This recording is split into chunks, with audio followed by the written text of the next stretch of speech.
YCP సర్కార్లో తప్పులు చేసిన వారు జైలుకు పోక తప్పదన్నారు మంత్రి సవిత. గత ప్రభుత్వ పాలనలో అన్ని శాఖలు అవినీతికి అడ్డాగా మారిపోయాయన్నారు. దీనిపై జగన్ నియమించిన 56 మంది సలహాదారులు చర్చకు రావాలన్నారు.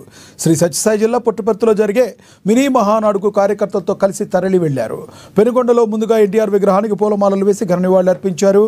టీడీపీ కక్ష సాధింపు రాజకీయాలకు దూరంగా ఉంటుందన్నారు మంత్రి సవిత.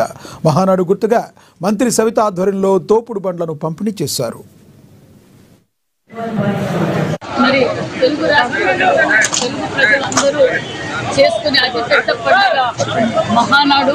మరి 44వ మహానాడు మన రాయలసీమలో కడపలో జరుపుకుంటున్నాం. ఎందుకంటే రాయలసీమ ప్రజాప్రతినిధులు, నాయకులు, తెలుగుదేశం పార్టీ కుటుంబ సభ్యులందరూ ముఖ్యమంత్రి చంద్రబాబు నాయుడు గారికి, యువగల మంత్రి నారా లోకేష్ గారు మాకు రాయలసీమలోనే అవకాశం ఇవ్వండి అని అడగగానే ముఖ్యమంత్రి గారు మరి మన పల్లా శ్రీనివాసరావు గారు, పల్లా శ్రీనివాస్ యాదవ్ గారు, అదేవిధంగా లోకేష్ బాబు గారు మన రాయలసీమకు కడపలోనే మహానాడు జరుపుకుంటున్నాం.